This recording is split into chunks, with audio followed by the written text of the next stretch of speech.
Trebaš naći smisao za svoj život. To nije opcija, jer sve suprotno tome vodi patnji.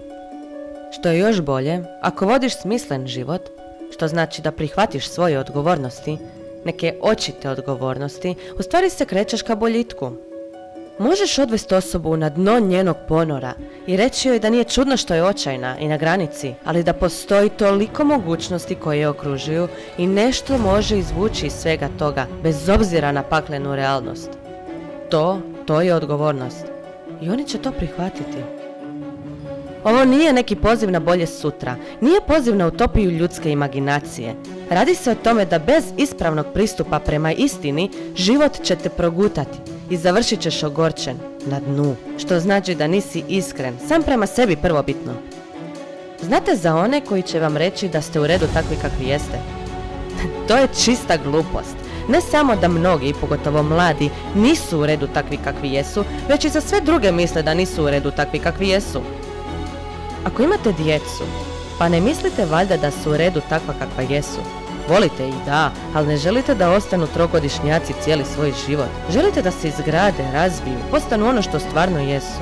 Dakle, koliko god stravično zvučalo, pogotovo onima koji su očajni, ne može im se reći da su u redu takvi kakvi jesu. Ajmo reći, primjera radi, da je 10% ljudi od vas koji slušate ovo u lošem stadiju života, bez ikakvog cilja, u velikoj konzumaciji alkohola, droge, bez da vide svrhu, nemaju nikakve temelje niti strukturu svog života. Jednostavno su ogorčeni. Ta ogorčenost vodi patnji. Zar ćete takvim ljudima doći i reći da su sasvim u redu takvi kakvi jesu? To je zadnje što trebaju čuti. Trebaju se sabrati, treba im reći da imaju stvari za koje se trebaju pobrinuti. Da će biti teško, da, ali neka skupe to što vuku za sobom. Nek prebace teret preko leđa i prođu kroz taj pakao. Da, život je težak. Patnja je stvarna. Svatko ima razlog za nju, ali prihvatiš te razloge za ozbiljno, jer bez obzira na to možeš napraviti više nego što misliš.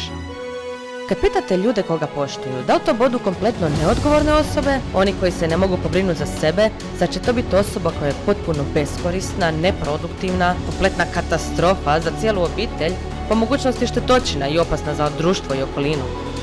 Pa nitko to ne cijeni. Kreneš od početka, barem se za sebe treba pobrinuti. Evo, to je prvi korak. Pobrineš se za sebe, da si neovisna osoba, pa vidiš da li se netko drugi može osloniti na tebe. Da pomogneš nekome, možda više ljudi, familiji na primjer. A onda možeš i na višu stepenicu. Možda možeš biti od koristi nekoj zajednici. Daleko možeš dogurati, takve osobe se cijene. Probaj tako nešto pa ćeš vidjeti gdje vodi i što će se desiti. Počni lokalno. Kreće se od malih stvari, korak po korak. Nekad je za početak dovoljno da se počne govoriti istina.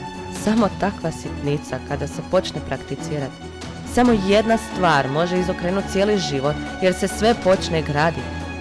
Stvaramo sami sebe i nemamo granice. Ako stvarno odlučiš biti najbolja osoba što možeš biti, ako staviš srce i dušu u to što si sve sposoban napraviti, ne treba nagađati, ti dobro znaš da možeš biti daleko više od onog što jesi. I ne znaš što je to, ali krećeš prema tome. Što bi tek bilo kad bi više ljudi poduzelo takav korak? Svijet je pun patnje i boli. Nije čudo da su ljudi ogorčeni. Ali uz mogućnosti koje stvarno imamo, samo Bog zna kakva čudesa možemo stvoriti. Samo kad bi to ozbiljno shvatili.